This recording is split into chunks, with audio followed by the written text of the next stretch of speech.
19 times. Cold Reckoning presents.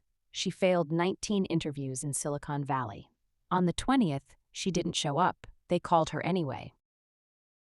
19 rejection emails. All from companies with names you would recognize. All different fonts, all different HR signatures. All saying the exact same thing in the exact same order. We were impressed by your background.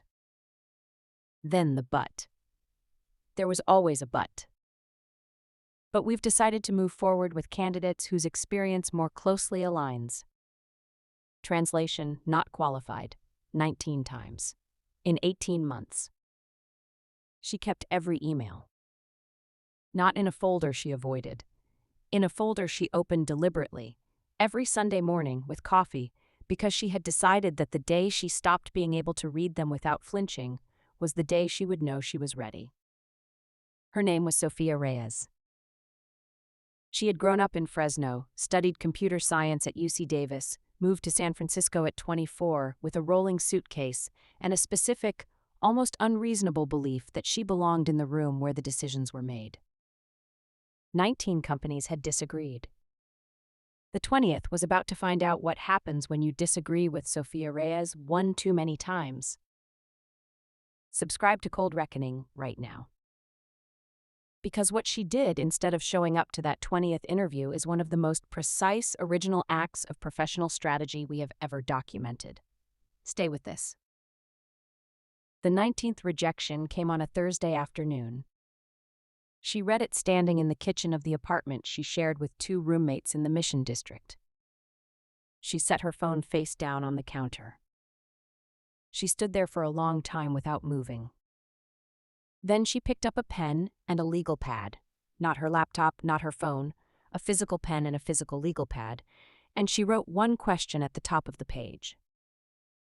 What are they actually buying when they hire someone? She stared at it for a while. Then she started answering it. Not with her resume, not with her cover letter. With honesty, the specific, uncomfortable honesty of someone who has failed 19 times and has run out of comfortable explanations. They weren't buying potential. Every candidate had potential. They weren't buying education. Half the people who got those jobs had worse degrees than hers. They were buying certainty. The specific, expensive feeling of being certain that the person they hired could do the job before they hired them. And Sofia had spent 18 months trying to create that certainty with words. With cover letters. With interview answers. With the careful architecture of a resume designed to suggest capability. Words were not working. So she was going to stop using words. It took her 6 weeks. 6 weeks of working her barista job during the day and building something at night in the apartment's kitchen after her roommates went to sleep. She had identified a specific problem. One that existed inside every mid-sized tech company in the Bay Area. She knew because she had interviewed at 11 of them and had read enough of their public documentation, their engineering blogs, their GitHub repositories, to see the same gap appearing in all of them. Their recommendation systems were optimized for engagement. Not for accuracy, not for user satisfaction. For engagement, the metric that looked best on dashboards and had the least to do with whether the product was actually working. She built a proof.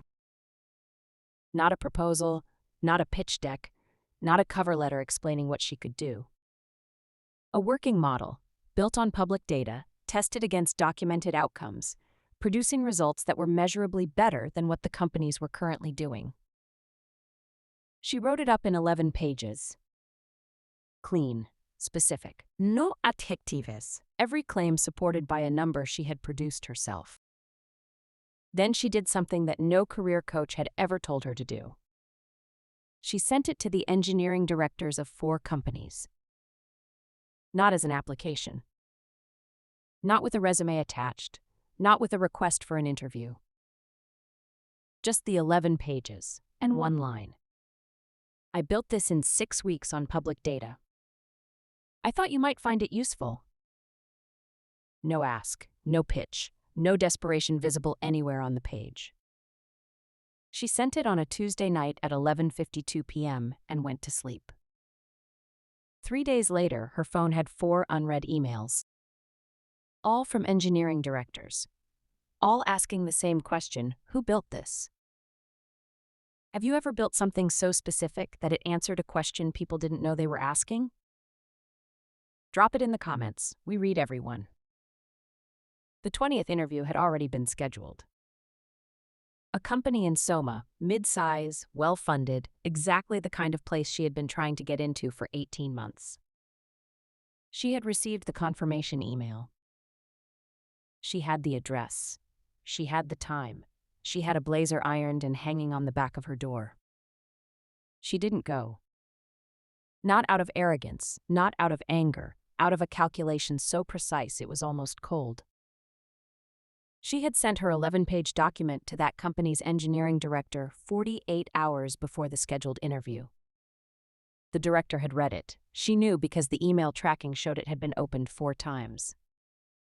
She had not received a response, which meant one of 2 things. Either they weren't interested, in which case the interview was already over before it started, or they were so interested they didn't know how to respond through a normal hiring channel. She was betting on the second one.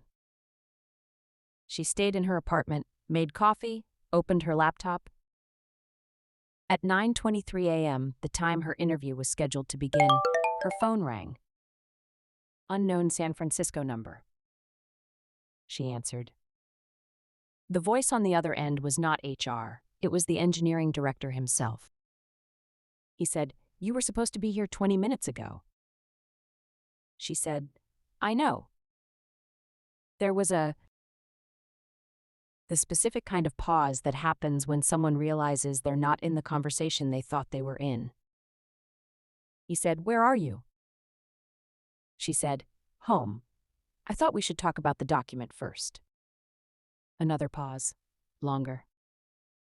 Then he said, "Can you come in at 2?" She said yes. She wore the ironed blazer. She took the BART. She arrived at 1:58 p.m.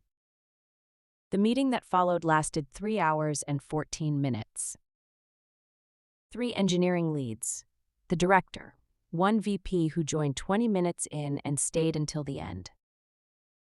They asked her about every page of the 11-page document. Every assumption, every data source, every methodological choice.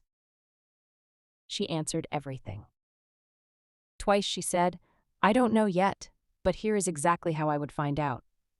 Both times the VP nodded. At 5:12 p.m., the director walked her to the elevator. He said, "We'd like to offer you a role, not entry level.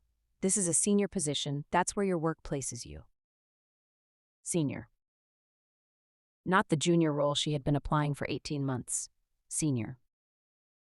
She rode the BART back to the mission in the last of the California light.